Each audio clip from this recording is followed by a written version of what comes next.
आइए स्टूडेंट्स अब स्टार्ट करते हैं हमारा नया टॉपिक जिसका नाम है पेमेंट ऑफ टैक्स। और जीएसटी के अंदर देखिए पेमेंट ऑफ टैक्स का मतलब है जीएसटी की पेमेंट करना। तो देखिए जिस टैक्स की पेमेंट की जाती है उसको हम कहते हैं आउटपुट टैक्स। तो क्या होता है आउटपुट टैक्स, पहले हम इसको समझ लेते हैं एक एग्जांपल की मदद से। देखिए मिस्टर ए एक सप्लायर है, इन्होंने सप्लाईज प्रोवाइड करी मिस्टर बी रिसिपिएंट को, और मिस्टर बी ने देखिए इन सप्लाईज को यूज करके आगे फाइनल प्रोडक्ट फाइनल कंज्यूमर्स तक पहुंचाया। तो यहाँ पर जब मिस्टर ए ने सप्लाईज प्रोवाइड की मिस्टर बी को, तो मिस्टर बी इसके लिए पेमेंट करेंगे और इस पेमेंट के अंदर देखिए दो चीजें होंगी। पहली चीज होगी आपकी वैल्यू ऑफ सप्लाई, जो सप्लाईज प्रोवाइड की गई है उसकी कीमत, और इसमें ऐड होगी आपकी जीएसटी का अमाउंट टैक्स। तो ये जो टैक्स पे किया जा रहा है मिस्टर ए के लिए ये होगा आउटपुट टैक्स। मतलब मिस्टर ए इस आउटपुट टैक्स को गवर्नमेंट को पे करेंगे और मिस्टर बी के लिए ये इनपुट टैक्स बन जाएगा। इसी तरह जब मिस्टर बी ने देखिए आगे सप्लाईज प्रोवाइड करी फाइनल कंज्यूमर को, तो ये इनसे पेमेंट रिसीव करेंगे और इस पेमेंट के साथ ये भी टैक्स कलेक्ट करेंगे। अगर हम मान लेते हैं कि ये भी रजिस्टर्ड सप्लायर है, तो यहाँ पर मिस्टर बी के लिए जो ये टैक्स कलेक्ट करेंगे ये हो जाएगा आउटपुट टैक्स। ठीक है, तो ये है आपके देखिए आउटपुट टैक्स का मतलब, और इसी आउटपुट टैक्स की पेमेंट की जाती है जीएसटी के अंदर। ठीक है, अब आउटपुट टैक्स की डेफिनेशन क्या है इस चीज को हम समझ लेते हैं, क्योंकि ये हमारा यहाँ पर सबसे ज्यादा इंपॉर्टेंट चीज है। तो देखिए क्या लिखा, tax charge on taxable supplies of goods oblique services or both.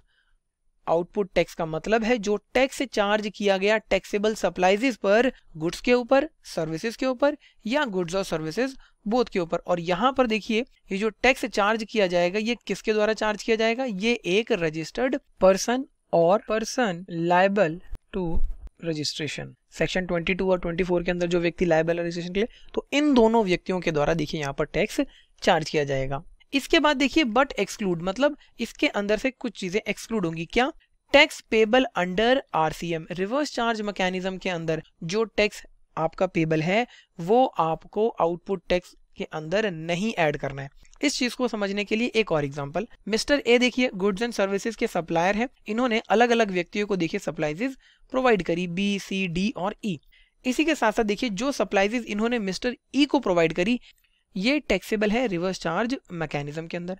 अब रिवर्स चार्ज मैकेनिज्म के अंदर टैक्सेबल है, इसका क्या मतलब है, जैसा कि आपने यहाँ पर देखा था कि जो आउटपुट टैक्स था ये गवर्नमेंट को पे किया जा रहा था, तो इसको हम बोलते हैं फॉरवर्ड चार्ज का केस, जिसमें सप्लायर की ये जिम्मेदारी होती है कि वो गवर्नमेंट को टैक्स पे करे। लेकिन रिवर्स चार्ज मैकेनिज्म में देखिए जो रिसिपिएंट होता है, रिसिपिएंट की ये जिम्मेदारी होती है कि वो गवर्नमेंट को टैक्स पे करे। तो जब जिम्मेदारी मिस्टर ई की आ गई, रिसिपिएंट की आ गई, तो मिस्टर ए की तो रही नहीं जिम्मेदारी पे करने की, तो मिस्टर ए की आउटपुट टैक्स लायबिलिटी में आप इसको क्यों ऐड करोगे। इसीलिए कह दिया कि एक्सक्लूड कर दीजिए आउटपुट टैक्स में से उसको जो रिवर्स चार्ज के अंदर पेबल है, और बहुत लॉजिकल भी है ये चीज। ठीक है, responsibility to pay tax amount to government mister E के ऊपर आती है। तो ये है देखिए आपका पेमेंट ऑफ टैक्स का मतलब। अब इन्हीं सब चीजों को एक बार आपको मैं टेक्स्ट में दिखा देना चाहता हूं। देखिए output tax in relation to a taxable person, एक टैक्सेबल पर्सन के रिलेशन में हम बात कर रहे हैं। Tax chargeable under this act on taxable supplies, जो टैक्सेबल सप्लाईज के ऊपर टैक्स चार्ज किया गया है।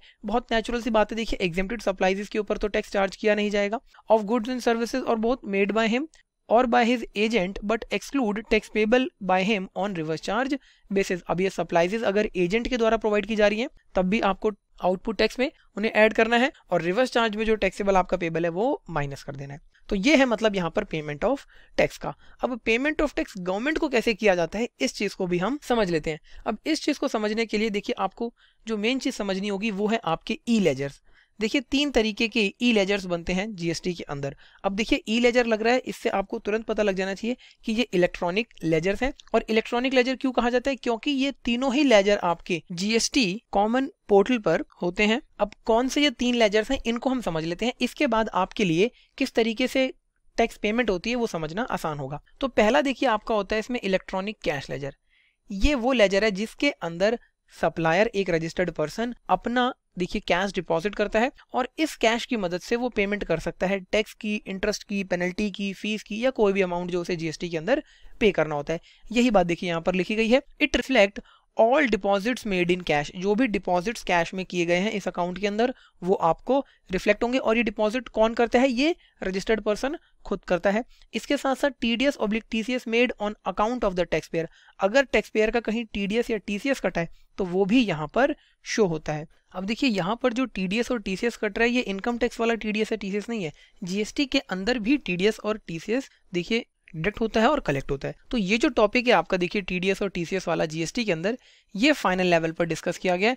तो आप जब सीए फाइनल पढ़ेंगे तब आप इसको डिटेल में देखेंगे, यहाँ पर आपको इसको देखने की जरूरत नहीं है। नेक्स्ट आपका देखिए लेजर होता है इलेक्ट्रॉनिक क्रेडिट लेजर। अब इलेक्ट्रॉनिक क्रेडिट लेजर में क्या होता है? देखिए यहाँ पर आपने देखा था कि जब मिस्टर ए ने सप्लाईज प्रोवाइड करी मिस्टर बी को और मिस्टर बी ने पेमेंट करी तो जीएसटी का अमाउंट भी पे करा। तो ये जो अमाउंट जीएसटी का पे करा मिस्टर बी ने, ये इनके इलेक्ट्रॉनिक क्रेडिट लेजर में शो होगा। यही चीज यहाँ पर बताई गई है। देखिए it will reflect input tax credit as self assessed in monthly returns and credited on provisional basis. देखिए जो इनपुट टैक्स क्रेडिट है आपका वो प्रोविजनल बेसिस पर इस अकाउंट के अंदर क्रेडिट कर दिया जाता है। अब यहाँ पर प्रोविजनल बेसिस का क्या मतलब है? Before computing the actual tax liability.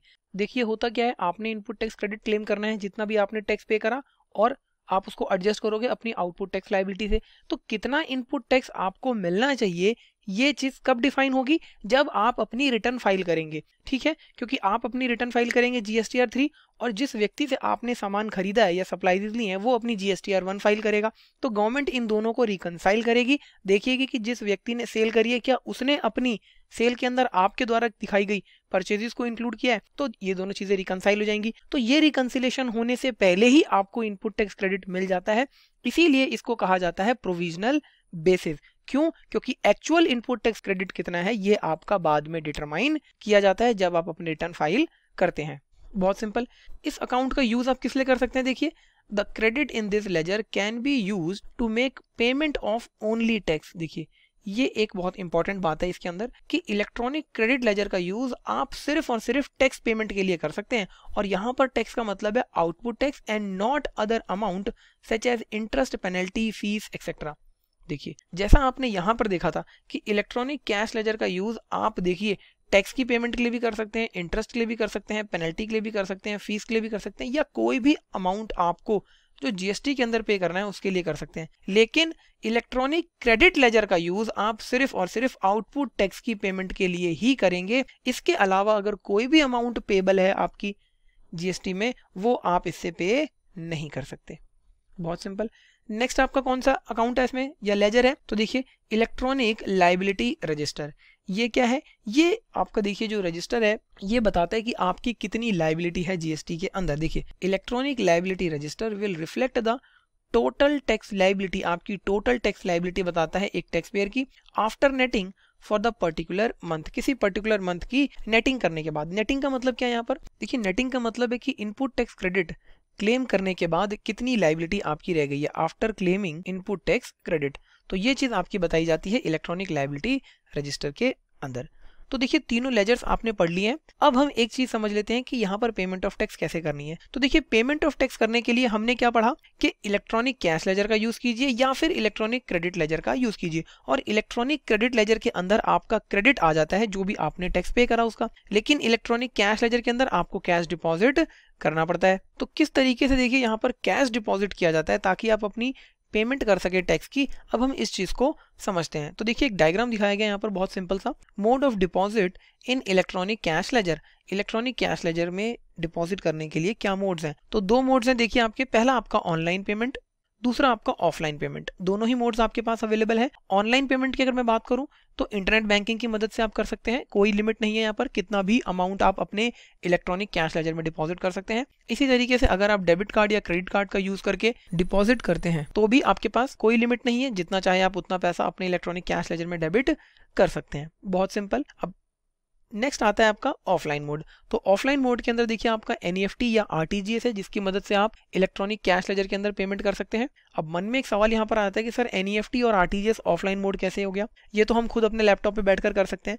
तो जी हाँ बिल्कुल आप कर सकते हैं, लेकिन आपने अगर ऑनलाइन बैंकिंग नहीं ले रखी है तो आपको एनईएफटी या आरटीजीएस कराने के लिए बैंक ब्रांच में विजिट करना पड़ता है। वहां पर एक फॉर्म होता है, आप उस फॉर्म को भर के दे दीजिए, वो एनईएफटी और आरटीजीएस कर देते हैं। तो ये है देखिए आपके मोड। इसके बाद एक मोड आता है आपका ओवर द काउंटर, मतलब आप काउंटर पे कैश देकर अपने इलेक्ट्रॉनिक कैश लेजर में पैसा जमा कराना चाहते हैं। तो यहाँ पर गवर्नमेंट ने लिमिट लगा दी। कितनी लगा दी? ₹10,000 पर चालान पर टैक्स पीरियड। हर एक टैक्स पीरियड में आप मैक्सिमम एक चालान के ऊपर 10,000 रुपए डिपॉजिट कर सकते हैं अपने इलेक्ट्रॉनिक कैश लेजर के अंदर। अब यहाँ पर एक वर्ड आ गया है चालान। इस चालान वर्ड का क्या मतलब है, इसको हम अभी समझ लेते हैं। पहले आपने समझ लिया कि किस तरीके से आप अपने इलेक्ट्रॉनिक कैश लेजर के अंदर पैसा डिपॉजिट कर सकते हैं। तो देखिए जितनी भी चीज़ें आपने अभी यहाँ पर देखी, इन चीज़ों को हम एक बार टेक्स्ट फॉर्म में देख लेते हैं, क्योंकि एग्जाम में देखिए आपको इसी तरीके से लिखना है। तो 3 तरह के लेजर्स होते हैं आपका, कैश, क्रेडिट और लायबिलिटी रजिस्टर हमारा। तो देखिए इलेक्ट्रॉनिक कैश लेजर आपका रिकॉर्ड्स रखता है डिपॉजिट्स का, रिसीट्स का और इसकी यूटिलाइजेशन का, जो आपने अपनी लायबिलिटी को पे करने के लिए किया है। और एक टैक्सेबल पर्सन देखिए अमाउंट डिपॉजिट करता है जो इलेक्ट्रॉनिक कैश लेजर में, इसका यूज कर सकता है टैक्स की पेमेंट के लिए, इंटरेस्ट की, पेनल्टी की या कोई भी दूसरे अमाउंट की जो जीएसटी के अंदर पेबल है। ठीक है, इसके बाद देखिए क्या बताया गया कि कौन कौन से प्रिस्क्राइब्ड मोड्स हैं डिपॉजिट करने के लिए अमाउंट इलेक्ट्रॉनिक कैश लेजर में। तो जो चीज़ें आपने यहाँ पर देखी बस टेक्स्ट में लिख दिया गया। देखिए internet banking through authorised dealer, credit और डेबिट कार्ड की मदद से ऑथोराइज्ड बैंक के, या एनईएफटी या आरटीजीएस करके किसी बैंक में जाकर ओवर दी काउंटर आप 10,000 रुपये तक की देखिए डिपॉजिट कर सकते हैं पर चालान पर टैक्स पीरियड में। कैश में करें, चेक में करें या फिर डिमांड ड्राफ्ट में करें। ठीक है, अब देखिए यहाँ पर जो आपने ये लास्ट पॉइंट पढ़ा कि 10,000 रुपये की लिमिट है। देखिए अगर आप कैश में डिपॉजिट करना चाहते हैं इलेक्ट्रॉनिक कैश लेजर में अमाउंट, जो कि आपने इमेज की मदद से यहाँ समझा, इसकी एक एक्सेप्शन भी है। क्या एक्सेप्शन है उसको हम समझ लेते हैं। देखिए non applicability of over the counter payment limit on deposits to be made by. अगर देखिए डिपॉजिट किए जा रहे हैं नीचे दिए गए पर्सन्स के द्वारा, तो ये 10,000 रुपये की लिमिट एप्लीकेबल नहीं होगी। मतलब आप 10,000 से ज्यादा का भी कैश डिपॉजिट कर सकते हैं। कब नहीं होगी? बाय गवर्नमेंट डिपार्टमेंट्स और any other deposits made by person notified by the commissioner. अगर कोई गवर्नमेंट डिपार्टमेंट देखिए कैश में डिपॉजिट करना चाहता है अपने इलेक्ट्रॉनिक कैश लेजर में पैसा, तो उस गवर्नमेंट डिपार्टमेंट के लिए ये 10,000 रुपये की लिमिट एप्लीकेबल नहीं है। या फिर कमिश्नर नोटिफाई कर दे अगर किसी पर्सन को, और कमिश्नर का मतलब यहाँ पर central board of indirect taxes and custom के कमिश्नर से, तो वो कमिश्नर के पास भी ये पावर है देखिए कि वो नोटिफाई कर दे किसी पर्सन को, तो वो भी 10,000 से ज्यादा का कैश डिपॉजिट कर सकता है। सेकंड पॉइंट आता है आपका देखिए proper officer or any other officer authorised to recover outstanding dues from any person whether registered or not, including the recovery made through attachment or sale of movable or immovable properties. क्या कह रहे हैं कि proper officer ने देखिए या फिर कोई दूसरा ऑफिसर जो कि ऑथोराइज्ड है, उसने रिकवरी करी है आउटस्टैंडिंग ड्यूज की। और यहाँ पर आउटस्टैंडिंग ड्यूज का मतलब है जीएसटी के आउटस्टैंडिंग ड्यूज की। ठीक है, किसी रजिस्टर्ड पर्सन से या किसी अनरजिस्टर्ड पर्सन से। मतलब एक रजिस्टर्ड पर्सन था देखिए, उसने अपना टैक्स ठीक से डिपॉजिट नहीं करा, तो प्रॉपर ऑफिसर ने इन्वेस्टिगेशन करी और देखिए वहां पर उसकी प्रॉपर्टी सीज कर ली और उस प्रॉपर्टी को बेचकर कुछ रिकवरी करी है। अब वो प्रॉपर्टी चाहे मूवेबल है या इमूवेबल, उसको बेचकर जो रिकवरी हुई है वो डिपॉजिट कर रहा है अगर प्रॉपर ऑफिसर, तो वहां पर 10,000 की लिमिट नहीं लगेगी। इसी तरह अगर कोई अनरजिस्टर्ड पर्सन था देखिए, उसने अपना रजिस्ट्रेशन ही नहीं लिया था जबकि वो रजिस्ट्रेशन के लिए लायबल था, तो प्रॉपर ऑफिसर ने देखिए इन्वेस्टिगेशन करी, पता लगा व्यक्ति रजिस्ट्रेशन के लिए लायबल था लेकिन रजिस्ट्रेशन नहीं लिया, जिससे टैक्स इवेजन कर सके, उसकी प्रॉपर्टी सीज करी, देखिए सेल कर दी डिपार्टमेंट ने, चाहे मूवेबल थी इमूवेबल, वहां पर भी ये लिमिट नहीं लगेगी। थर्ड है देखिए proper officer or any other officer authorised for the amount collected by way of cash, cheque or demand draft during any investigation or enforcement activity or any ad hoc deposit. देखिए proper officer या कोई दूसरा officer जो कि authorise है, उसने investigation करी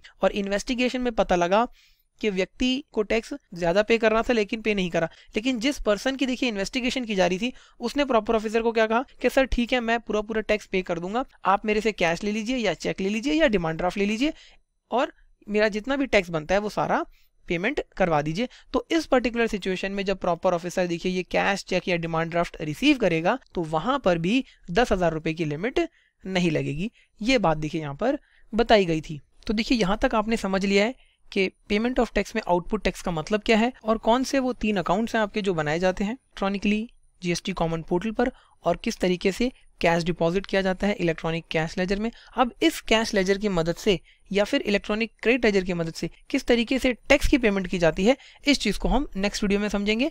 notes बनाकर यहाँ तक रिवाइज कीजिए। Thank you so much. चलिए आगे बात करते हैं। तो देखिए अभी तक आपने देखा कि इलेक्ट्रॉनिक कैश लेजर में किस तरीके से कैश डिपॉजिट किया जाता है और इलेक्ट्रॉनिक कैश लेजर और क्रेडिट लेजर की मदद से आप अपने आउटपुट टैक्स की पेमेंट करते हैं। तो किस तरीके से पेमेंट की जाएगी अब हम इस चीज को समझ लेते हैं। तो देखिए ये है आपका फॉर्म GST PMT 06 और इसी फॉर्म की मदद से व्यक्ति देखिए अपना GST का अमाउंट पे करता है। इसको हम चालान भी कहते हैं और ये चालान देखिए आपका इलेक्ट्रॉनिकली जनरेट किया जाता है, मैनुअली आप इसको जनरेट नहीं कर सकते हैं। ठीक है, और इस चालान के अंदर देखिए आपका CPIN नंबर, GST सप्लायर का उसका लीगल नाम, ईमेल आईडी क्या है, किस एड्रेस पे रजिस्टर है, देखिए मोबाइल नंबर, किस डेट को ये चालान जनरेट हुआ। इस चालान की देखिए वैलिडिटी पीरियड भी होती है जो कि 15 दिन होती है। तो कब तक ये चालान वैलिड रहेगा वो भी यहाँ बताया जाता है। कितना आपको GST के अंदर CGST, IGST, सेस पे करना है, तो सारी डिटेल यहाँ पर गिवन होती है। तो इसी चालान की मदद से देखिए पेमेंट की जाती है। अब देखिए पेमेंट प्रोसेस को समझने के लिए हमें कुछ डेफिनेशंस को समझना होगा और वो डेफिनेशन यहाँ पर दी गई हैं, इनको समझ लेते हैं, उसके बाद हम और आसानी से पेमेंट प्रोसेस को समझ सकते हैं। पहली ये देखिए आपकी इसमें CPIN का क्या मतलब होता है, कॉमन पोर्टल आइडेंटिफिकेशन नंबर। देखिए ये एक आइडेंटिफिकेशन नंबर है। जब आप चालान जनरेट करते हैं तो उस चालान के ऊपर ये नंबर आता है, जैसा कि आपने यहाँ पर देखा। तो ये नंबर देखिए चालान का आइडेंटिफिकेशन नंबर होता है। It is created for every challan successfully generated by the tax payer. जब एक टैक्स पेयर चालान जनरेट कर लेता है तो ये नंबर आता है। 14 डिजिट का देखिए ये यूनिक नंबर होता है और 15 दिनों के लिए वैलिड होता है। अब 15 दिनों के लिए वैलिड होता है, इसका क्या मतलब है कि इस चालान के अगेंस्ट में अगर आप पेमेंट करना चाहते हैं इस चालान को यूज करके, तो वो आपको 15 दिनों के अंदर करना होगा। 15 दिनों के बाद अगर आप पेमेंट करने की कोशिश करेंगे तो इस चालान के अगेंस्ट में नहीं होगा, आपको नया चालान जनरेट करना पड़ेगा। बहुत सिंपल। इसके बाद देखिए आता है आपका CIN, जिसको हम बोलते हैं चालान आइडेंटिफिकेशन नंबर। अब ये क्या होता है, देखिए जब CPIN जनरेट हो जाता है, जब आपने चालान जनरेट कर लिया तो इसके बाद आप पेमेंट करने के लिए जाते हैं। तो जब आप पेमेंट करते हैं तो उस पर्टिकुलर सिचुएशन में देखिए ये नंबर जनरेट होता है बाय बैंक, मतलब बैंक के द्वारा ये नंबर जनरेट किया जाता है। और इसी नंबर में होता क्या है कि जो आपका CPIN था वो 14 डिजिट का होता है, तो इसी CPIN के अंदर 3 डिजिट्स और ऐड हो जाती हैं और ये 17 डिजिट का नंबर बन जाता है, जिसको हम CIN कहते हैं। और ये जो 3 डिजिट होते हैं ये बैंक के कोड होते हैं कि किस बैंक से आपने पेमेंट करी है, उस चीज को ये शो करता है। इसी के साथ साथ देखिए एक नंबर और जनरेट होता है आपका, जिसको हम BRN कहते हैं। फुल फॉर्म होती है इसकी बैंक रेफरेंस नंबर। ये ट्रांजैक्शन नंबर है जो कि बैंक के द्वारा दिया जाता है कि किस चालान के अगेंस्ट में ये बैंक के द्वारा पेमेंट की गई है। बहुत सिंपल। इसके बाद देखिए आपका एक आता है बहुत इंपॉर्टेंट EFPB। ये बहुत इंपॉर्टेंट है। देखिए EFPB stands for electronic focal point branch. देखिए क्या मतलब है इसका। देखिए GST के अंदर जो टैक्स की पेमेंट होती है वो मेजॉरिटी ऑफ द केसेस में ऑनलाइन होती है, लेकिन गवर्नमेंट ने यहाँ पर ऑफलाइन पेमेंट की भी फैसिलिटी प्रोवाइड कर रखी है। लेकिन जो ऑफलाइन पेमेंट है ये बहुत कम जगह पर होती है। मतलब देखिए these are branches of authorized bank which are authorized to collect payment of GST.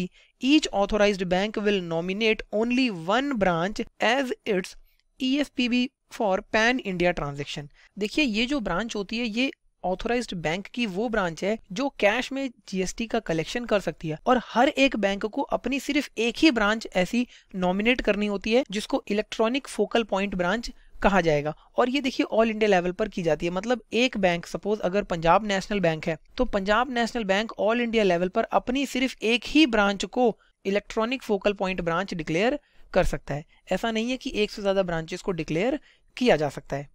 तो देखिए डेफिनेशन अब आपने देख लिया, अब हम देख लेते हैं कि किस तरीके से पेमेंट की जाती है। तो ये था देखिए आपका PMT 06 चालान, जिसको जनरेट करके आप पेमेंट करते हैं। और पेमेंट देखिए जब आपने ये चालान जनरेट किया तो आपका CPIN जनरेट हुआ, और जब आप इस चालान की मदद से पेमेंट करेंगे तो देखिए इसी CPIN नंबर के बाद CIN नंबर जनरेट होगा, जिसमें 3 डिजिट्स और ऐड हो जाएंगी जो कि बैंक के कोड होंगे। और बैंक की थ्रू जब आप पेमेंट करेंगे देखिए तो आपका बैंक रेफरेंस नंबर जनरेट होगा, और यहाँ पर देखिए आपकी सारी डिटेल्स आ जाएंगी कि कितना पोर्शन आपने IGST, CGST, सेस या जो भी आपने टैक्स पेमेंट करी है वो कितनी है, और ये आपकी देखिए चालान रिसीट होती है।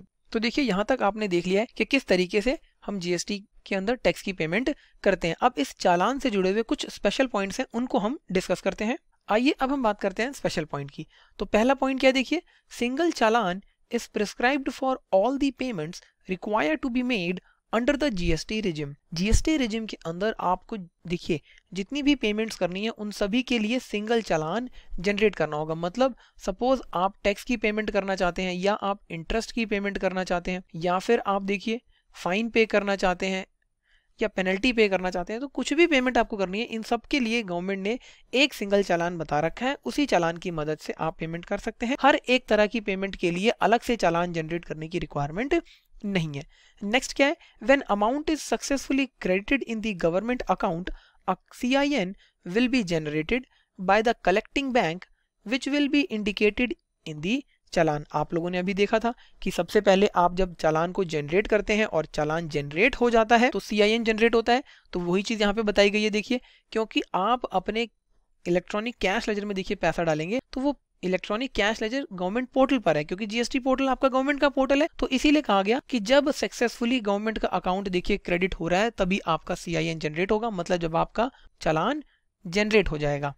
ठीक है, इसके बाद on receipt of CIN the amount is credited to electronic cash ledger if CIN is not generated and it has not been reflected in the common portal, one can make a representation in form GST PMT 07। क्या कह रहे हैं, इस image की मदद से समझिए। देखिए आपने चालान जनरेट किया, आपने देखिए इलेक्ट्रॉनिक कैश लेजर में पैसा डिपॉजिट कर दिया, लेकिन वो रिफ्लेक्ट नहीं हो रहा आपके अकाउंट में, आपको दिख नहीं रहा। तो आप क्या करेंगे, देखिए आप GST कॉमन पोर्टल के देखिए इस सर्विस टैब को ओपन करेंगे, इसमें पेमेंट का टैब आता है। यहाँ पर देखिए ग्रेवियंस अगेंस्ट GST PMT 07 ये आपका फॉर्म नंबर है, इस पे क्लिक करेंगे और इस पे क्लिक करने के बाद देखिए आपका ये टैब खुलेगा, ग्रेवियंस अगेंस्ट पेमेंट GST। आप यहाँ पर अपनी कंप्लेन रजिस्टर कर देंगे कि सर मैंने देखिए पैसा क्रेडिट कर दिया था लेकिन शो नहीं हो रहा। ऑनलाइन एप्लीकेशन है इसीलिए देखिए ये फैसिलिटी आपको प्रोवाइड की गई है। नेक्स्ट क्या है, date of deposit of tax dues is the date of credit of the amount in the account of government by debit of electronic cash ledger / electronic credit ledger and not the date presentation of check or date of payment। क्या कह रहे हैं कि जो आपकी date of deposit of tax मानी जाएगी, मतलब किस दिन आपने गवर्नमेंट को टैक्स पे करा, वो आप कब मानी जाएगी, जिस दिन आप अपने इलेक्ट्रॉनिक कैश लेजर या इलेक्ट्रॉनिक क्रेडिट लेजर को डेबिट करके गवर्नमेंट के अकाउंट में पैसा दे देंगे, उस दिन नहीं मानी जाएगी जिस दिन आपने अपने इलेक्ट्रॉनिक कैश लेजर या क्रेडिट लेजर में पैसा डाला। देखिए हमने पढ़ा था कि हम पहले इलेक्ट्रॉनिक कैश लेजर में कैश डिपॉजिट करते हैं, तो जिस दिन आपने कैश डिपॉजिट करा वो आपकी पेमेंट ऑफ टैक्स की डेट नहीं मानी जाएगी। जिस दिन आप अपने इलेक्ट्रॉनिक कैश लेजर को या क्रेडिट लेजर को डेबिट करके गवर्नमेंट के अकाउंट में पैसा डालोगे वो दिन आपकी date of payment of tax मानी जाएगी। तो ये थे देखिए कुछ पॉइंट्स आपके चालान से रिलेटेड, नोट्स बनाकर यहाँ तक प्रिपेयर कीजिए। तो देखिए पेमेंट प्रोसेस जीएसटी के अंदर किस तरीके से काम करता है ये आपने अभी तक देख लिया। अब देखिए मेन फीचर्स क्या है जीएसटी के अंदर पेमेंट प्रोसेस जो दिया गया है उसके, इस चीज़ के ऊपर अब हम बात कर रहे हैं। तो देखिए electronically generated challan from GST in common portal in all modes of payment and no use of manually prepared challan. पहला फीचर क्या है कि जितने भी आपके चालान जनरेटेड होंगे, जो आपने देखा PMT 06 चालान, वो आपका देखिए मैनुअली जनरेट नहीं होगा। आपको ये कहाँ जनरेट करना है, इलेक्ट्रॉनिकली कॉमन पोर्टल के ऊपर जाकर। Very simple. नेक्स्ट फीचर क्या है इसका, facilitation for the tax payer by providing hassle free any time anywhere mode of payment of tax. देखिए टैक्स पेयर्स के लिए गवर्नमेंट ने ये फैसिलिटी प्रोवाइड की है कि वो बिना किसी परेशानी के किसी भी समय कहीं से भी पेमेंट कर सकते हैं। सिर्फ आपको एक सिस्टम की जरूरत है और आपको इंटरनेट की जरूरत है। तो ये देखिए एक फैसिलिटी प्रोवाइड की गई। थर्ड आप फीचर क्या है इसमें, convenience of making payment online. Online payment करने के लिए देखिए गवर्नमेंट ने कन्वीनियंस प्रोवाइड कर दी है सप्लायर्स के लिए, तो ये एक बेनिफिट है इसका। Real time data for tax collection in electronic format. Electronic format में गवर्नमेंट को देखिए रियल टाइम बेसिस पर पता लग जाता है कि कितना टैक्स कलेक्शन हुआ। गवर्नमेंट देखिए जीएसटी पोर्टल पर जाएगी और वहां जाकर चेक कर लेगी कितने लोगों ने टैक्स पे करा है और गवर्नमेंट के पास तुरंत डेटा आ जाएगा। इसी तरह faster remittance of tax revenue to the government account. Government के अकाउंट में देखिए रेवेन्यू जो है वो तुरंत पहुंच जाता है, क्योंकि अब जब आप पेमेंट कर रहे हैं वो डायरेक्टली अपने कैश लेजर से गवर्नमेंट के अकाउंट में करेंगे, तो गवर्नमेंट के पास तुरंत पैसा आ जाएगा। सपोज अगर आप बैंक में डिपॉजिट करते हैं फिर बैंक गवर्नमेंट के अकाउंट में ट्रांसफर करेगा तो रेमिटेंस यहाँ पर गवर्नमेंट के अकाउंट में डिले हो जाएगा। लेकिन अब आप डायरेक्टली गवर्नमेंट के अकाउंट में पैसा डिपॉजिट करते हैं तो रेमिटेंस फास्ट हो जाता है। पेपरलेस ट्रांजेक्शन्स, अब देखिए सब कुछ जब ऑनलाइन हो रहा है तो पेपर की रिक्वायरमेंट खत्म हो जाती है, पेपर की सेविंग होती है, इसीलिए कहा गया paperless transaction. Speedy accounting and reporting, अब क्योंकि देखिए सारा सिस्टम ऑनलाइन है तो उसकी अकाउंटिंग और रिपोर्टिंग, इस तरीके का सॉफ्टवेयर है ये कि उसकी अकाउंटिंग और रिपोर्ट्स बड़ी ही आसानी से प्रिपेयर की जा सकती हैं बहुत जल्दी कम टाइम के अंदर। नेक्स्ट है आपका देखिए electronic reconciliation of all receipts, जितनी भी रिसीट्स मिली हैं उन सब की रिकंसिलेशन इलेक्ट्रॉनिकली की जा सकती है। बहुत सिंपल है, आप भी देखिए अपने इलेक्ट्रॉनिक क्रेडिट लेजर के अंदर देख सकते हैं कि आपके पास कितना क्रेडिट है, कितनी आपको पेमेंट करनी है, या आप अपने इलेक्ट्रॉनिक लायबिलिटी रजिस्टर में देख सकते हैं। तो इसी तरीके से देखिए गवर्नमेंट के पास भी ये फैसिलिटी है और रजिस्टर्ड पर्सन के पास भी ये फैसिलिटी है। Simplified procedure for banks, banks के लिए देखिए सिंप्लीफाइड प्रोसीजर से, क्यों? क्योंकि गवर्नमेंट ने कह दिया कि आपको ऑनलाइन पेमेंट करनी है और ऑल इंडिया लेवल पर देखिए सिर्फ एक ही ब्रांच होगी बैंक की जो कैश में कलेक्शन कर सकती है टैक्स का। तो बैंक्स के लिए भी देखिए सिंप्लीफाइड प्रोसीजर हो गया। अगर सब जगह देखिए गवर्नमेंट कह देती कि आप ऑफलाइन पेमेंट कर सकते हो तो बैंकों में भी लंबी लाइनें लग जाती, जिससे बैंकों का वर्कलोड बढ़ जाता। नेक्स्ट आपका देखिए वेयर हाउसिंग ऑफ डिजिटल चालान, अब आपने देखा कि जितने भी चालान हैं वो इलेक्ट्रॉनिकली जनरेट हो रहे हैं, तो इन इलेक्ट्रॉनिकली जनरेटेड चालान को डिजिटल चालान कहा जाता है। और इन डिजिटल चालान को देखिए स्टोर करना बहुत आसान होता है। अगर चालान देखिए मैनुअली जनरेट किए जाएंगे तो उन मैनुअली जनरेटेड चालान्स को स्टोर करने के लिए बड़े बड़े वेयर हाउसेस की जरूरत होगी, और इतने सारे सप्लायर से देखिए ऑल इंडिया लेवल पर कितने चालान्स जनरेट होंगे और इन सबको स्टोर करने के लिए कितना सारा स्पेस लगेगा। और डिजिटली जब चालान होंगे तो इनको स्टोर करने के लिए वर्चुअल स्पेस की रिक्वायरमेंट है, और आप बहुत कम स्पेस में बहुत सारे चालान्स को स्टोर कर सकते हैं। तो देखिए ये है वो मेन फीचर्स जो जीएसटी पेमेंट प्रोसेस के हैं। 4 से 5 नंबर तक के अंदर देखिए क्वेश्चन आपका पूछा जा सकता है, तो आप इन्हीं पॉइंट्स को लिख कर आएंगे। आइए स्टूडेंट्स अब बात करते हैं electronic cash laser, electronic liability register और इलेक्ट्रॉनिक क्रेडिट लेजर की, कि इनका स्ट्रक्चर किस तरीके का होता है, किस तरीके से देखिए इनके अंदर हेड्स बनाए जाते हैं इसके ऊपर। तो देखिए इसके अंदर देखिए 2 हेड्स होते हैं, मेजर हेड और माइनर हेड। देखिए हर एक मेजर हेड के 5 माइनर हेड होते हैं। अगर मैं बात करूं आईजीएसटी के, तो आईजीएसटी हेड के अंदर देखिए आपका टैक्स, इंटरेस्ट, पेनल्टी, फीस और अदर, इस नाम से 5 माइनर हेड होंगे। इसी तरीके से देखिए सीजीएसटी के अंदर ये 5 होंगे, एसजीएसटी या यूटीजीएसटी और सेस के भी ये 5 माइनर हेड्स होंगे। इन हेड्स के अंदर ही देखिए जब कोई व्यक्ति इलेक्ट्रॉनिक कैश लेजर में डिपॉजिट करता है तो वो आईजीएसटी के देखिए टैक्स हेड में अमाउंट डिपॉजिट करना चाहता है, इंटरेस्ट हेड में, पेनल्टी हेड में, फीस में या अदर में, तो वो डिपॉजिट कर सकता है। और जब व्यक्ति ऐसा करता है तो देखिए यहाँ पर जितना अमाउंट डिपॉजिट किया गया इलेक्ट्रॉनिक कैश लेजर के, उसका यूज आप टैक्स की पेमेंट के लिए कर सकते हो, इंटरेस्ट की पेमेंट के लिए कर सकते हो, किसी भी हेड की पेमेंट के लिए कर सकते हो। और यहाँ पर आपको देखिए एक चीज और ध्यान देने वाली है कि क्रॉस यूटिलाइजेशन भी किया जा सकता है, और इसको करने के लिए जीएसटी पीएमटी 09 फॉर्म का use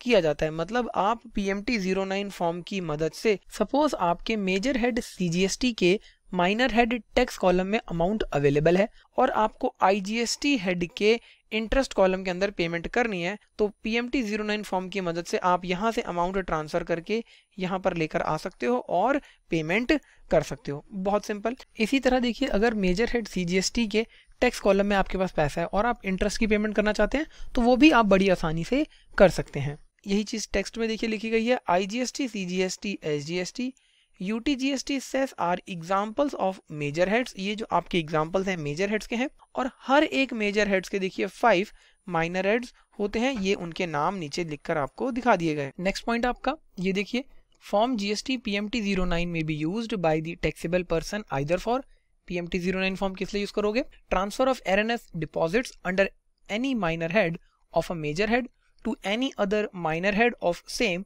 or other major heads, or for any amount already lying unutilized under any of the minor heads in electronic cash ledger। क्या बता रहे हैं कि अगर आपके पास किसी पर्टिकुलर माइनर हेड के अंदर अनयूटिलाइज्ड अमाउंट है तो आप उसको दूसरे माइनर हेड के लिए या दूसरे मेजर हेड के माइनर हेड के लिए यूटिलाइज कर सकते हैं। और फर्स्ट पॉइंट में देखिए कह दिया कि अगर आपने गलती से किसी दूसरे हेड में पैसा जमा करा दिया, सपोज आपको आईजीएसटी के टैक्स कॉलम में पैसा जमा कराना था लेकिन आपने डिपॉजिट कहां कर दिया, इंटरेस्ट कॉलम में, या सीजीएसटी के टैक्स कॉलम में कर दिया, तो इस पर्टिकुलर सिचुएशन में इस फॉर्म की मदद से ये क्रॉस ट्रांसफर किया जा सकता है। यही दोनों बातें देखिए आपको यहाँ पर लिखकर बताई गई। अब देखिए स्टूडेंट्स, आपने इलेक्ट्रॉनिक क्रेडिट लेजर तो पढ़ ही रखा है हमारे साथ, लेकिन यहाँ पर हम थोड़ा सा डिटेल में इसको और पढ़ते हैं और बात करेंगे इसके यूटिलाइजेशन के ऊपर। तो 1 बाय 1 सभी पॉइंट्स को डिस्कस करते हैं। तो देखिए फर्स्ट पॉइंट है आपका electronic credit laser reflect the self assessed input tax credit which may be used for making any payment towards output tax. क्या कह रहे हैं कि इलेक्ट्रॉनिक क्रेडिट लेजर में आपका self assessed input tax credit आता है और इस इनपुट टैक्स क्रेडिट का हम यूज करते हैं आउटपुट टैक्स की पेमेंट के लिए। अब यहाँ पर सेल्फ असेस्ड क्यों कहा गया, क्योंकि देखिए आपने कितना टैक्स पे किया है इसकी कैलकुलेशन आप खुद करते हैं।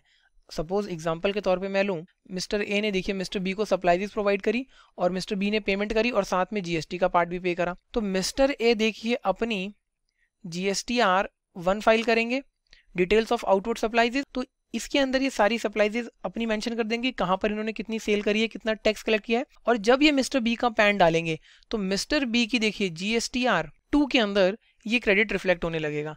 इसके साथ साथ देखिए जो इनवॉइसेस अपलोड नहीं करे हैं मिस्टर ए ने, उनके ऊपर भी ये इनपुट टैक्स क्रेडिट क्लेम कर सकते हैं और वो कितना होगा आपका 5% of eligible input tax credit. ये हमने ITC चैप्टर के अंदर पढ़ा था। तो क्योंकि यहाँ पर देखिए एक रजिस्टर्ड पर्सन खुद अपना इनपुट टैक्स क्रेडिट कंप्यूट करता है, इसीलिए उसको सेल्फ असेस्ड कहते हैं और इसका यूज आप पेमेंट ऑफ टैक्स के लिए करते हैं। ये चीज आपको ध्यान रखनी है। नेक्स्ट आता है देखिए आपका इसमें point, the taxable person is allowed to use input tax credit available in the electronic credit ledger। एक टैक्सेबल पर्सन को अलाउ है कि वो अपना इनपुट टैक्स क्रेडिट यूज करे जो उसके क्रेडिट लेजर के अंदर पड़ा है। बहुत नेचुरल सी बात है। देखिए the credit available in electronic credit ledger can be used towards payment of tax only and not against other amount such as interest, penalty, fees etcetera. कह रहे हैं कि जो आपके पास क्रेडिट पड़ा हुआ है इलेक्ट्रॉनिक क्रेडिट लेजर में, आप इसको सिर्फ और सिर्फ टैक्स पेमेंट के लिए यूज कर सकते हैं। अगर आप इंटरेस्ट पे करना चाहते हैं, पेनल्टी पे करना चाहते हैं, फीस पे करना चाहते हैं, सेस पे करना चाहते हैं या कोई भी अमाउंट पे करना चाहते हैं GST के अंदर, तो वो आप इलेक्ट्रॉनिक क्रेडिट लेजर से नहीं पे कर सकते। इन सभी अमाउंट्स के लिए आपको किसे देखना है, इलेक्ट्रॉनिक कैश लेजर।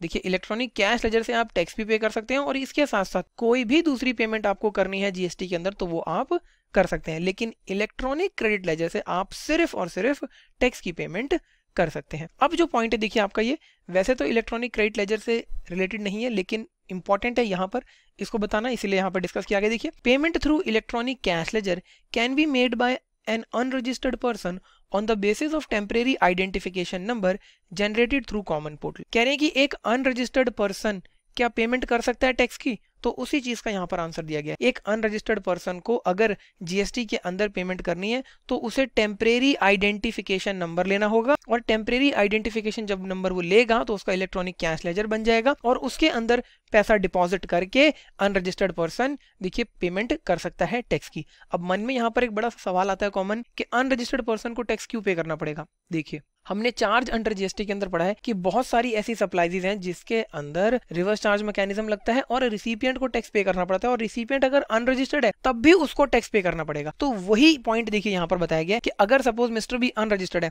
तो सबसे पहले ये क्या करेंगे सर, सबसे पहले ये टेम्परेरी आइडेंटिफिकेशन नंबर लेंगे और इसके बाद इनका इलेक्ट्रॉनिक कैश लेजर बनेगा, उसमें ये पैसा डिपॉजिट करेंगे और फिर ये गवर्नमेंट को पेमेंट कर देंगे टैक्स की।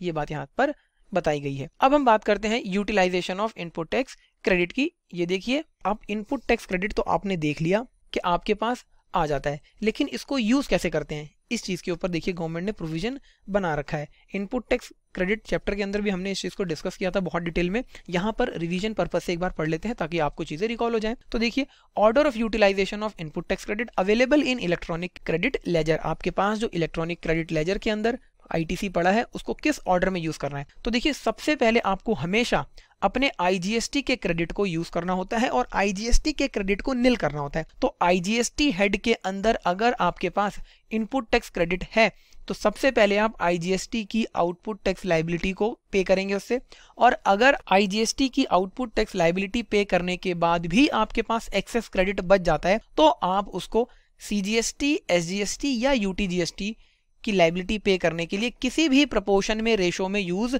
कर सकते हैं। सपोज मेरे पास 5 लाख का क्रेडिट था, ठीक है, और IGST की लायबिलिटी थी 4 लाख। अब मैंने 5 लाख के क्रेडिट में से 4 लाख की लायबिलिटी माइनस कर दी, 1 लाख का क्रेडिट बच गया, ठीक है। और मेरे पास देखिए CGST और SGST यहाँ पर 10,000 और 1,10,000 ये लाइबिलिटी खड़ी है, मेरे पास क्रेडिट कितना है आईजीएसटी का 1 लाख रुपए का, तो लॉ कह रहा है कि इस 1 लाख रुपए के क्रेडिट को आप किसी भी प्रपोर्शन में रेशो में यूज कर सकते हो सीजीएसटी और एसजीएसटी की लाइबिलिटी को पे करने के लिए। चाहे तो मैं ये पूरा का पूरा 1 लाख यहाँ पे लेके आ जाऊं, या 10,000 यहाँ यूज कर लूं, बाकी 90,000 यहाँ यूज करूं, या 50-50 करके भी कर सकते हो अगर लाइबिलिटी यहाँ पर ज्यादा होती। तो यही बात बताई गई। देखिए, ITC of IGST to be completely exhausted mandatorily, आपको आईटीसी खत्म करना है आईजीएसटी का पहले, बिल्कुल निल कर देना है। ठीक है, इंपॉर्टेंट बात क्या है यहाँ पर कि जब आप आईजीएसटी का यूज करोगे सीजीएसटी और एसजीएसटी या यूटीजीएसटी की लाइबिलिटी के लिए, तो इसका कोई प्रपोर्शन नहीं बताया गवर्नमेंट ने, आप किसी भी प्रपोर्शन में कर सकते हो। डिटेल में अगर आप इसको समझना चाहते हो तो इसके क्वेश्चंस की प्रैक्टिस जरूर कीजिएगा आईटीसी चैप्टर के अंदर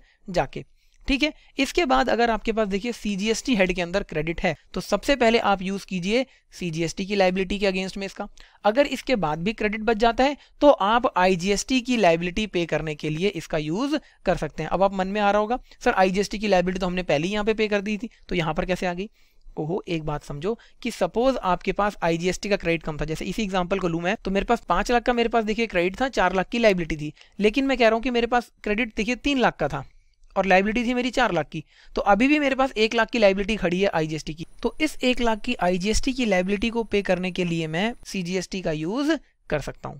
ठीक है, ITC of CGST has been utilised fully before utilising SGST for payment of IGST.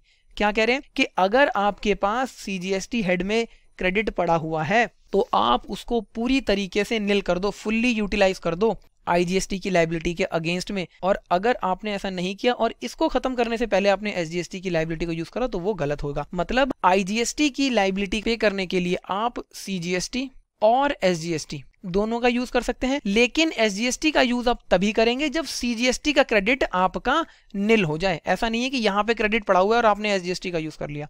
ठीक है, इसी के बाद आपका लास्ट आता है देखिए एसजीएसटी और यूटीजीएसटी। तो अगर आपके पास एसजीएसटी या यूटीजीएसटी के अंदर क्रेडिट है तो सबसे पहले एसजीएसटी या यूटीजीएसटी की लाइबिलिटी को सेट ऑफ कीजिए, और अगर इसके बाद भी क्रेडिट बच जाता है एसजीएसटी यूटीजीएसटी का तो आईजीएसटी के अगेंस्ट में इसको यूज कर लीजिए। हमने पढ़ा है देखिए कि आईजीएसटी की लाइबिलिटी पे करने के लिए सबसे पहले आईजीएसटी का क्रेडिट, इसके बाद भी अगर लाइबिलिटी बच जाती है तो सीजीएसटी का, और इसके बाद भी अगर बच जाती है तो एसजीएसटी का। इस सीक्वेंस को आपको फॉलो करना है। ठीक है, एक चीज यहां पर जो सबसे इंपॉर्टेंट है, क्या सर सीजीएसटी और यूटीजीएसटी या फिर एसजीएसटी, इनका आपस में क्रॉस यूटिलाइजेशन पॉसिबल नहीं है। Cross utilisation not possible.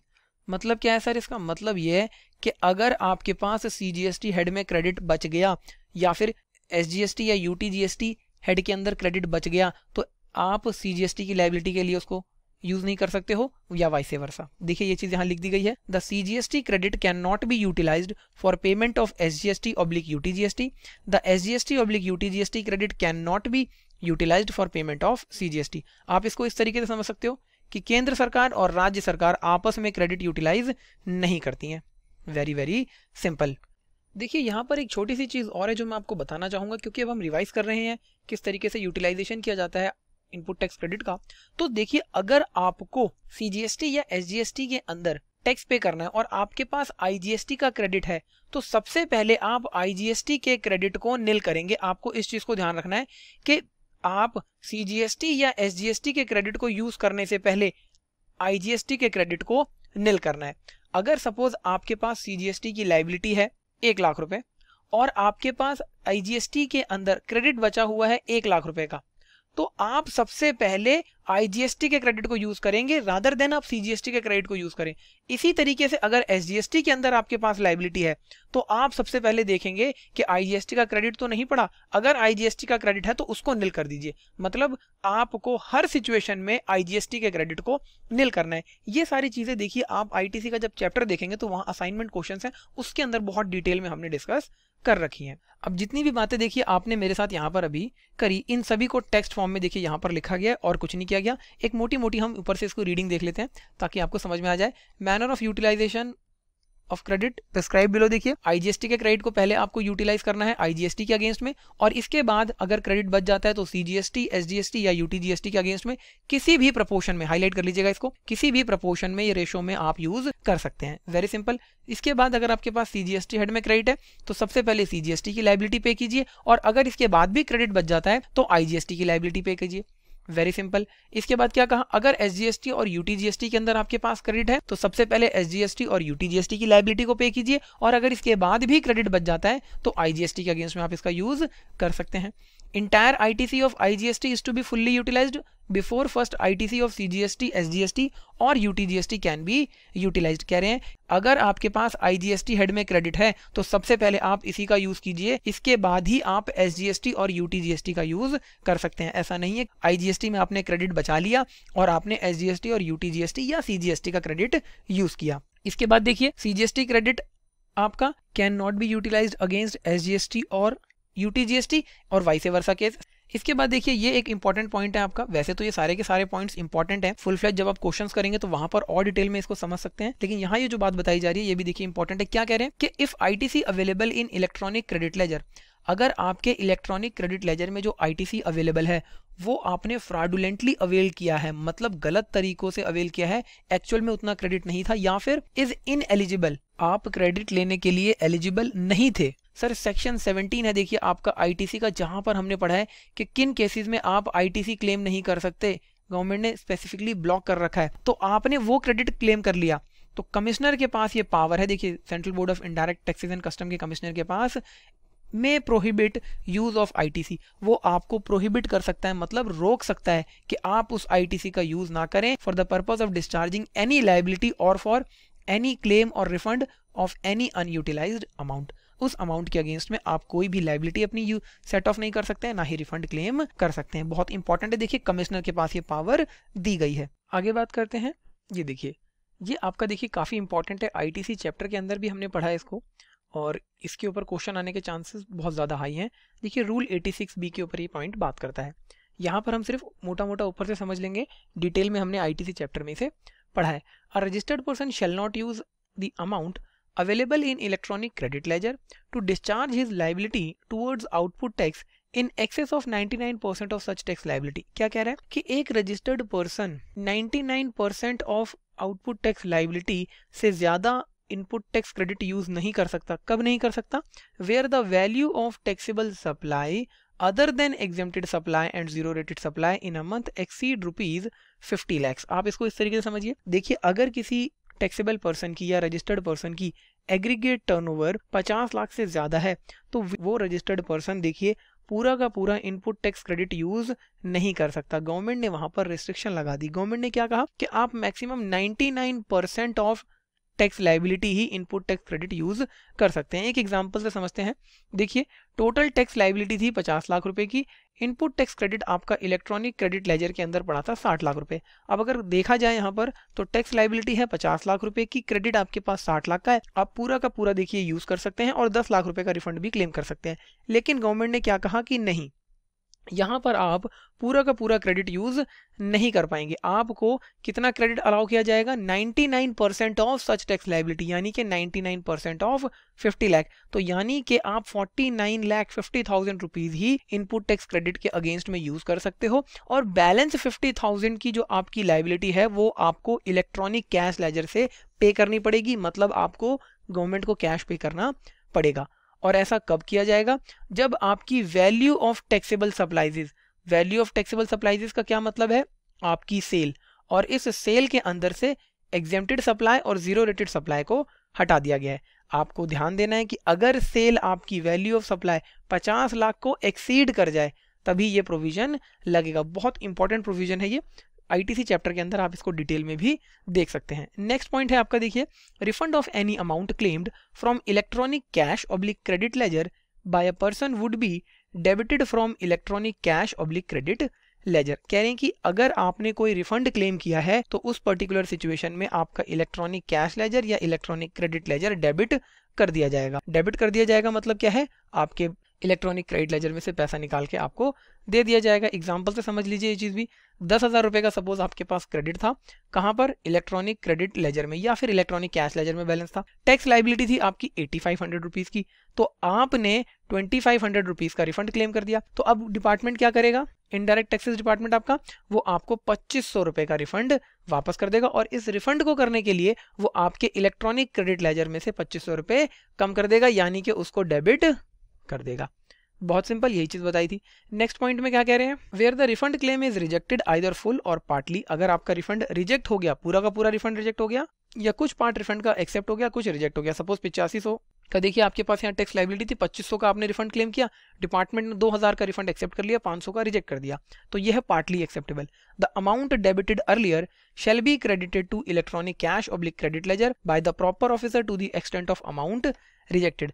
क्या कह रहे हैं कि जितना देखिए आपका रिफंड रिजेक्ट किया डिपार्टमेंट ने, उतने ही अमाउंट से वो आपके अकाउंट को क्रेडिट कर देगा। वेरी सिंपल, जैसे 500 का रिजेक्ट हुआ था तो 500 रुपए से आपका देखिए इलेक्ट्रॉनिक क्रेडिट लेजर या इलेक्ट्रॉनिक कैश लेजर क्रेडिट कर दिया जाएगा। इसके बाद देखिए एक नेक्स्ट पॉइंट आता है आपका, बहुत सिंपल पॉइंट है। क्या कह रहे हैं कि सपोज आपने अगर आईजीएसटी के क्रेडिट का यूज किया है पेमेंट करने के लिए सीजीएसटी की लाइबिलिटी, एसजीएसटी की लाइबिलिटी या यूटीजीएसटी की लाइबिलिटी, क्योंकि हमने पढ़ा था कि आईजीएसटी का क्रेडिट देखिए आप सीजीएसटी, एसजीएसटी और यूटीजीएसटी के अगेंस्ट में यूज कर सकते हैं, और वाइस वर्सा केस भी पॉसिबल है। यहाँ पर अगर आपके पास क्रेडिट है तो आप इसके अगेंस्ट में भी यूज कर सकते हैं। तो सपोज अगर आपने आईजीएसटी की क्रेडिट का यूज किया इन हेड्स की लाइबिलिटी पे करने के लिए, तो इस पर्टिकुलर सिचुएशन में देखिए सेंट्रल गवर्नमेंट आईजीएसटी के अकाउंट से क्रेडिट निकालकर ट्रांसफर कर देगी सीजीएसटी, एसजीएसटी और यूटीजीएसटी अकाउंट के अंदर। इसी तरह अगर सीजीएसटी, यूटीजीएसटी या एसजीएसटी के क्रेडिट का यूज किया गया है तो स्टेट गवर्नमेंट देखिए क्या करेगी, इसमें से क्रेडिट निकालकर ट्रांसफर कर देगी आईजीएसटी अकाउंट के अंदर। बहुत सिंपल है, क्योंकि यहां पर देखिए एसजीएसटी, यूटीजीएसटी का क्रेडिट किसके पास होगा, स्टेट गवर्नमेंट के पास, तो यही चीज बताई गई है। एग्जांपल दिया गया, देखिए सपोज आईजीएसटी में क्रेडिट है 2 लाख रुपए का, आईजीएसटी की लायबिलिटी थी 1 लाख रुपए की, क्रेडिट बच गया 1 लाख रुपए का, आपने जब माइनस किया क्रेडिट यहां से। इसके बाद अब आपने क्या करा, 50,000 देखिए यूज कर लिया आपने सीजीएसटी की लायबिलिटी के लिए और 50,000 आपने एसजीएसटी या यूटीजीएसटी के लिए यूज किया। तो आपने क्योंकि आईजीएसटी का क्रेडिट यूज किया है तो इस पर्टिकुलर सिचुएशन में सेंट्रल गवर्नमेंट क्या करेगी, आईजीएसटी अकाउंट से देखिए पैसा निकालकर एसजीएसटी या यूटीजीएसटी अकाउंट में ट्रांसफर कर देगी। कितना अमाउंट, जितना आपने यूज किया है पेमेंट के लिए, यहाँ पर 50,000 तो 50,000 कर दिया जाएगा, और वाइस वर्सा अगर केस होता है तो स्टेट गवर्नमेंट ये चीज कर देगी। बहुत सिंपल। तो ये था देखिए आपका पूरा इलेक्ट्रॉनिक क्रेडिट लेजर के ऊपर टॉपिक। आपने पढ़ा था कि आप किस तरीके से इलेक्ट्रॉनिक क्रेडिट लेजर का यूज कर सकते हैं। अब गवर्नमेंट ने देखिए रूल 86A के अंदर छोटी सी एक अमेंडमेंट करी और इसकी मदद से गवर्नमेंट यहाँ पर आपको रिस्ट्रिक्ट कर रही है अपने इलेक्ट्रॉनिक क्रेडिट लेजर में पड़े हुए बैलेंस को यूज करने से। क्या वो कंडीशंस हैं और सिचुएशंस हैं, उनके बारे में अब हम बात करने वाले हैं। तो देखिए गवर्नमेंट ने रूल 86A के अंदर एक अमेंडमेंट दी। क्या अमेंडमेंट दी, गवर्नमेंट ने कहा कि आप अपना इलेक्ट्रॉनिक क्रेडिट लेजर के अंदर जो आईटीसी है वो यूज नहीं कर सकते। कब नहीं कर सकते, अगर देखिए कमिश्नर के पास या ऑफिसर ऑथोराइज्ड बाय कमिश्नर, इन दो व्यक्तियों के पास रीजनेबल बिलीव्स हैं कि आपने कुछ गड़बड़ करी है, तो आपको आईटीसी जो कि आपका इलेक्ट्रॉनिक क्रेडिट लेजर में पड़ा है उसको यूज नहीं करने दिया जाएगा। बीन फ्रॉडलेंटली अवेल्ड और is ineligible may not allowed debit of an amount equivalent to such credit in electronic credit ledger। अपनी आउटपुट टैक्स लाइबिलिटी पे करने के लिए उस सिचुएशन में आप आईटीसी का यूज नहीं कर सकते हो अगर देखिए रीजनेबल बिलीफ है कमिश्नर के पास या उस ऑफिसर के पास जिसको कमिश्नर ने ऑथोराइज किया है कि आपने आईटीसी फ्रॉडुलेंटली लिया है या वो आईटीसी के लिए आप इनएलिजिबल थे, एलिजिबल नहीं थे। और यहां पर जो ऑफिसर ऑथोराइज्ड किया जाएगा देखिए वो not below the rank of assistant commissioner होगा और इसके पास देखिए रीजनेबल बिलीव्स होने चाहिए that ITC availed in electronic credit laser is either ineligible और हैव बीन फ्रॉडुलेंटली अवेल्ड। जो आपने आईटीसी लिया है अपने इलेक्ट्रॉनिक क्रेडिट लेजर में दिखाया है, ठीक है, वो या तो आपने गलत तरीके से लिया है, फ्रॉडुलेंटली लिया है, या वो इनएलिजिबल आईटीसी था लेकिन आपने दिखा दिया है। Before disallowing the debit of amount of electronic credit ledger of the said registered person under rule 86A। ठीक है, तो ये जो रीजनेबल बिलीफ होंगे गवर्नमेंट ने यहाँ पर इनको भी डिफाइन किया है कि कौन कौन से वो ग्राउंड्स हैं जिसके बिहाफ पर इलेक्ट्रॉनिक क्रेडिट लेजर के अंदर जो क्रेडिट पड़ा है उसको लेने से रोक दिया जाएगा। ठीक है, तो देखिए the reason for such belief may be based on one or more following grounds. नीचे जो आपको 5 पॉइंट्स दिए गए हैं, इन 5 पॉइंट्स के बेसिस पर देखिए कमिश्नर या फिर जिस ऑफिसर को ऑथोराइज किया गया है जो कि असिस्टेंट कमिश्नर की रैंक से बिलो का नहीं होना चाहिए, वो आईटीसी यूज करने से आपको रोक सकता है। तो वन बाय वन हम इन 5 चीजों को पढ़ लेते हैं। ठीक है, पहली चीज क्या है, the credit is availed by the registered person on the invoices or debit note issued by a supplier who is found to be non-existent or is found not to be conducting any business from the place declared in registration. तो क्या बताया जा रहा है यहाँ पर कि देखिए, अगर बहुत ध्यान से समझिएगा, अगर सप्लायर नहीं है, मतलब देखिए who is found to be non existence, मतलब सप्लायर एग्जिस्टेंस में ही नहीं था, तो आप आईटीसी कैसे ले सकते हो? आपने मतलब झूठे इनवॉइसेस दिए हैं, या फिर सप्लायर एग्जिस्टेंस में था लेकिन जिस जगह से सप्लायर ने रजिस्ट्रेशन लेते टाइम कहा था कि वो बिजनेस रन करेगा, वहां से वो बिजनेस रन नहीं कर रहा, तो देखिए ये आपका इलेक्ट्रॉनिक क्रेडिट लेजर में जो क्रेडिट है उसको यूज करने नहीं देंगे। ठीक है, क्या नहीं है? सप्लायर नहीं है, या फिर प्लेस से रजिस्ट्रेशन लिया गया था, उस प्लेस से सप्लायर अपना काम नहीं कर रहा। फर्स्ट पॉइंट क्लियर है, वेरी सिंपल। नेक्स्ट में क्या बताया? The credit is availed by the registered person on invoices or debit notes without actually receiving any goods or services or both. आपने गुड्स या सर्विसेज रिसीव ही नहीं करे, सिर्फ बोगस इनवॉइसेस बनवा लिए और उन इनवॉइसेस के अगेंस्ट में आप आईटीसी क्लेम करना चाहते हो, तो गवर्नमेंट ने कहा कि आप आईटीसी नहीं ले सकते, हम आईटीसी फ्रीज कर देंगे। Very very simple. ठीक है, थर्ड पॉइंट क्या है? The credit is availed by the registered person on invoices or debit note the tax in respect of which has not been paid to the government. क्या मतलब है? छोटा सा example, ये हमारे सप्लायर है मिस्टर ए, ये हमारे रिसिपिएंट है मिस्टर बी। मिस्टर ए ने देखिए सप्लाईज प्रोवाइड करी, मिस्टर बी ने पेमेंट करी। पेमेंट के अंदर दो चीजें होती हैं, वैल्यू ऑफ सप्लाई और जीएसटी का अमाउंट। अब ये जो सप्लायर है, इन्होंने ये टैक्स गवर्नमेंट को पे नहीं करा। ठीक है, तो गवर्नमेंट को टैक्स नहीं किया तो गवर्नमेंट क्या बोलेगी? हम आपका आईटीसी भी ब्लॉक कर देंगे, रिसिपिएंट इस ट्रांजैक्शन पर आईटीसी क्लेम नहीं कर पाएगा। यही बात यहां पर बताई गई है। ठीक है, on invoices or debit notes the tax in respect of which has not been paid to the government, government को टैक्स पे नहीं किया गया। इसके बाद क्या बताया? The registered person claiming the credit is found to be non existence. भाई जो रजिस्टर्ड पर्सन है वो एग्जिस्टेंस में है ही नहीं जो आईटीसी क्लेम कर रहा है। ठीक है, or is found not to be conducting any business from the place declared in registration. आपने जो प्लेस डिक्लेयर किया था रजिस्ट्रेशन लेते टाइम, उस प्लेस से रिसिपिएंट काम ही नहीं कर रहा है या फिर रिसिपिएंट ही नहीं है। ठीक है, तो आईटीसी आपको नहीं लेने दिया जाएगा। अब देखिए यहाँ पर मन में ये क्वेश्चन आ सकता है कि सर अगर रिसिपिएंट ही गायब हो गया तो आईटीसी क्लेम कौन करेगा? तो देखिए, सपोज अगर आपने एक नकली ऑर्गेनाइजेशन बना ली जो सिर्फ पेपरों पे एग्जिस्ट करती है लेकिन कोई बिजनेस नहीं कर रही, तो एक्चुअल में तो उसकी एग्जिस्टेंस है ही नहीं, तो उस सिचुएशन में गवर्नमेंट कह रही है कि रिसिपिएंट नहीं है, तो वहां पर आईटीसी हम नहीं लेने देंगे रिसिपिएंट को। Very simple. नेक्स्ट क्या है? The credit is availed by the registered person without having any invoice और डेबिट नोट और any other valid document for it. कह रहे हैं कि आप क्रेडिट लेना चाहते हो लेकिन आपके पास इनवॉइस नहीं है, डेबिट नोट नहीं है।